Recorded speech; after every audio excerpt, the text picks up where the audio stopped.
Materi mengenali diri dan peran sebagai seorang pendidik. Halo teman-teman, kembali lagi bersama saya, Lina Nuryanti. Mari kita bahas sama-sama tentang peran sebagai seorang pendidik. Menjadi seorang guru adalah cita-cita sedari kecil dan merupakan suatu panggilan jiwa. Menjadi seorang guru tidak hanya sebatas memberikan pengajaran ilmu, melainkan harus mampu mendidik generasi bangsa. Sebagai seorang guru, filosofi pendidikan nasional ialah cara untuk menentukan arah dan tujuan pendidikan di Indonesia. Dengan memiliki filosofi yang kuat, dapat membantu menentukan tujuan pendidikan dan mengukur keberhasilan pendidikan tersebut. Menurut Ki Hajar Dewantara, pendidikan adalah upaya untuk memajukan budi pekerti, yaitu batin dan karakter peserta didik. Seperti yang kita ketahui bersama, perjalanan pendidikan nasional tidak lepas dari sejarah panjang di masa lampau. Mari kita simak sama-sama perjalanan pendidikan nasional. Sekolah pertama didirikan pada zaman kolonial di Ambon pada tahun 1607. Sekolah ini mengajarkan membaca, menulis, dan sembahyang.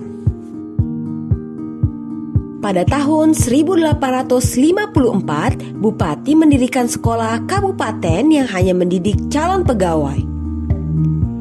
Sekolah tersebut diberi nama Bumi Putra yang memiliki 3 kelas dengan pengetahuan membaca, menulis, dan berhitung. Pada tahun 1920, lahirlah cita-cita baru yang menginginkan pendidikan radikal. Untuk itu, dibutuhkannya kaum muda yang mandiri dan pekerja keras untuk mencerdaskan kehidupan bangsa. Ki Hajar Dewantara mendirikan sekolah Taman Siswa pada tahun 1922 di Yogyakarta sebagai pintu gerbang kemerdekaan. Fokus pendidikan pada abad 21 adalah sikap berpikir kritis dan memecahkan masalah, kecakapan komunikasi, kreatif dan inovatif, serta kolaborasi atau kerjasama. Kurikulum di Indonesia setelah kemerdekaan. Yang pertama ada kurikulum rencana pembelajaran 1947. Yang kedua ada rencana pembelajaran terurai pada tahun 1952. Selanjutnya rencana pembelajaran 1964. Setelah itu ada kurikulum 1968 dan kurikulum 1994. Selanjutnya, ada kurikulum berbasis kompetensi atau KBK pada tahun 2004, KTSP pada tahun 2006, kurikulum 2013, dan saat ini telah masuk pada kurikulum Merdeka. 3 semboyan ini adalah pemikiran dari Ki Hajar Dewantara untuk pendidikan di Indonesia.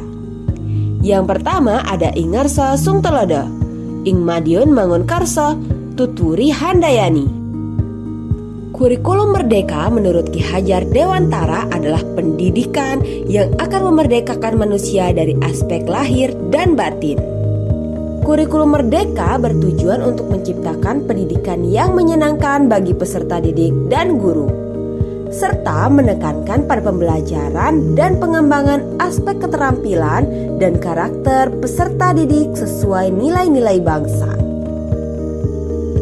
Refleksi perjalanan pendidikan nasional. Dengan mempelajari perjalanan pendidikan nasional, kita dapat mengetahui pendidikan sebelum dan sesudah kemerdekaan. Selanjutnya, kurikulum Merdeka diadaptasi dari pemikiran Ki Hajar Dewantara. Merdeka Belajar memfokuskan peserta didik dapat mengembangkan karakter sebagai seorang pelajar Pancasila. Nah, itulah hasil refleksi dari perjalanan pendidikan nasional. Terima kasih atas perhatiannya dan sampai jumpa.